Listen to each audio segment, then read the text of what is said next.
చెడు ప్రభా నీ దయదాసులు కూడా ఇడంతో ఆత్మశక్తితో నింపండి ప్రభా. నీ కృప, నీ కాపుదల, ఆదరణ అయా మా పట్ల, సంఘం పట్ల ఉంచి నడిపించమని యేసుని మళ్ళాడుతున్నాం పరమ తండ్రి. దేవుడి స్తోత్రం అండి.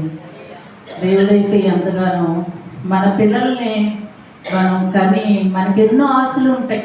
మన బిడ్డల్ని ఒక డాక్టర్ చేయాలని, ఒక టీచర్ని చేయాలని ఉంటే, ఒక ఇంజనీర్ని చేయాలని ఎన్నెన్నో ఆశలు మనకైతే. మనం మానవులుగా మన బిడ్డ అంతా కడుపులో ఉండగానే మనకి ఎన్నో ఆశల్లో ఉంటామండి. మన బిడ్డ పుట్టాక అలాగ ఉండాలి, ఇలా ఉండాలి అని ఆశపడుతూ ఉంటాం కదా. అలాగే మన దేవుడు కూడా ఎన్నో ఆశలతో వీళ్ళని ఆశీర్వాదంతో నింపాలి, వీళ్ళని ఎంతో మంచిగా చూడాలి, వీళ్ళు బలపడాలి, స్థిరపడాలని ఆయన మన గురించి అంతగా ఆయన చూస్తూ ఉన్నాడండి. కానీ మనమైతే ఆయన మాట వింటో లేదు, మన హృదయంలో నింపుకుంటూ లేదు. నింపుదల అన్నది మనలో లేదు. ఆయన మనల్ని అన్నిటితో నింపుతున్నాడు సమృద్ధిగా, కానీ మనలో ఒక తృప్తి, ఒక నింపుదల అన్నది మనలో లేదు. దేవుడు నిజంగా ఆదికాండం 2:7 చదివి సాధించింది.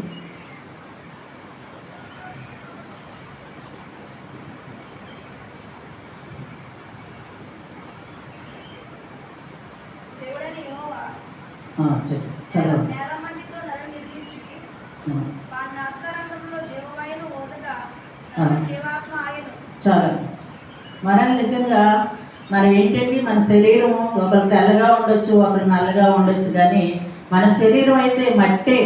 ఆయన మనల్ని మట్టితో చేసి మనల్ని నిజంగా ఆయన పోలికతో మనల్ని నిర్మించి ఉన్నాడు. ఆయన మన నాసికారంగంలో ఆయన జీవవాయువు వృత్తినే మనం మాట్లాడగలుగుతున్నాం. కానీ ఆయన పెట్టిన దీపానికి, ఆయన పెట్టిన భిక్షకి మనం ఎలాగున్నామంటే ఆయన ఎవరో కూడా మనం తెలవనట్టుగా ఉంటున్నామండి. ఆయన దేవుణ్ణి మనం మర్చిపోయే వారిలాగా ఉంటున్నాము.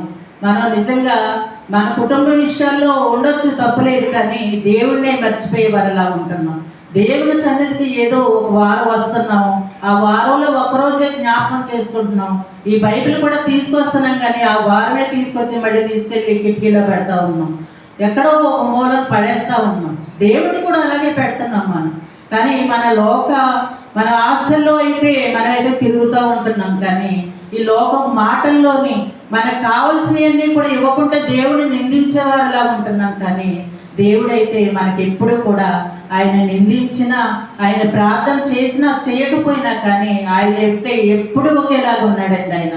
ఇంకా నా బిడ్డలు చిన్నపిల్లలు కదా, నా బిడ్డలు మారుతారు కదా, నా మాట వింటారు కదా అని ఆయన చూస్తూ ఉన్నాడు. కానీ మనమైతే ఆయన ఏమి చేస్తలేదు కదా, మనం ఏం చేసినా కానీ అని మనమైతే ఆయన ఒక పక్కనే పెడతా ఉన్నాం. మనం ఎలా ఉంటున్నాం అంటే ఖాళీ కుండల్లాగా ఉంటున్నాం. ఇక్కడ చూడండి, 3 కుండలు ఉన్నా మనం ఎలా ఉంటున్నాం అంటే నిండి కుండలాగా ఉంటలేదు, పగిలిన కుండల్లాగా ఉంటున్నాం. మనం ఎలా ఉంటున్నాం, ఖాళీ కుండల్లాగా ఉంటున్నాం అనమాట. దేవుని మాటలు దేవుని సన్నిధికి వచ్చి వింటున్నాం, కానీ ఆ మాటలు ఎలా ఉంటున్నాయంటే పగిలిన కుండలోని నీళ్ళు పోస్తే ఉంటాయంటారా? ఉండవు కదా. అలాగా వేస్తూ ఉంటున్నాం.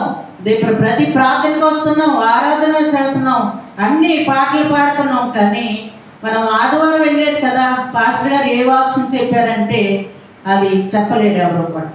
అది ఎందుకంటే అప్పుడు వాక్యం చెప్పి అలా కూర్చొని ఏ వాక్యం చెప్పారు ఈ రోజు అంటే కూడా ఎవరు కూడా చెప్పలేకపోతున్నారు చాలామంది. ఎందుకంటే మనం దేవుడి మీద ఆసక్తి ఉంటే ఆయన మాటలు ఎప్పుడు కూడా మన హృదయంలోని, మన బ్రెయిన్లోని ఉంటా ఉంటాయి. కానీ ఆ మాటలు ఏదో వచ్చేమంటే విన్నామంటే విన్నాం, లేకుంటే లేదు అన్నట్టుగా మనం ఎలా ఒక చెవిటి వారిలాగా, ఒక మోగవారి వలే ఉంటున్నాం. మనం ఇక్కడ వాక్యం చెప్పేవారు ఏదన్నా అడిగారు అనుకోండి, మనం కిందుండి వినేవారు వాళ్ళకి జవాబు చెప్తా ఉంటే అదేంటంటే చెప్పేవాళ్ళు కూడా ఉత్సాహం వస్తూ ఉంటుంది.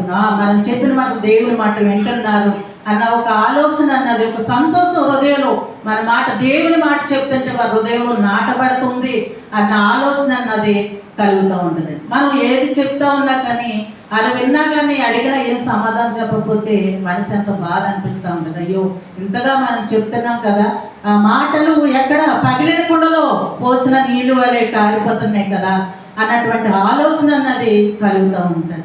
అలాగే దేవుడు కూడా మనకి ఏ మాట చెప్పినా కానీ ఆ మాటలన్నీ కూడా మనం పగిలిన కుండలోనే పోస్తూ ఉన్నాం. మనం వేరే మంచి కుండలో పోస్తలేదు. ఈ రోజు మీ హృదయం ఎలాగున్నదని దేవుడు పరిశీలిస్తూ ఉన్నాడు, మనల్ని చూస్తూ ఉన్నాడు. ఆయన చూసి అడుగుతూ ఉన్నా కానీ ఆయన మాటకి ఇప్పుడు కూడా జవాబు అన్నది లేదండి.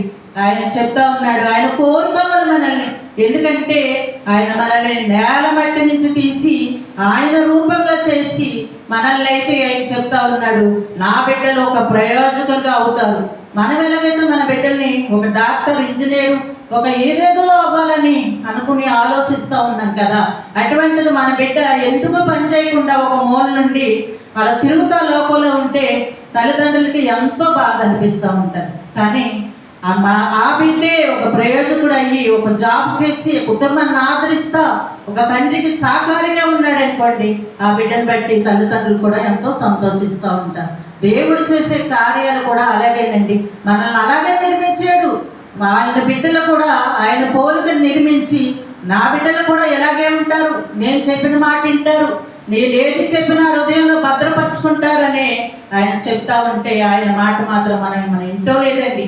మన ఖాళీ కుండల్లాగా, మనం మూసేసిన మూయబడిన కుండల్లాగా ఉంటున్నాయి. ఎందుకంటే తెరవబడిన కుండ అయితే ఏదైనా మనం ఆ కుండలో వేస్తే ఉంటుంది. అదే మూత పెట్టేస్తున్నది అనుకోండి, ఆ మూత తీయకుండా అలాగుంటే ఏది కూడా వేయలేం. మన హృదయం తెరుస్తుంటేనే ఏదైనా వేయగలదు.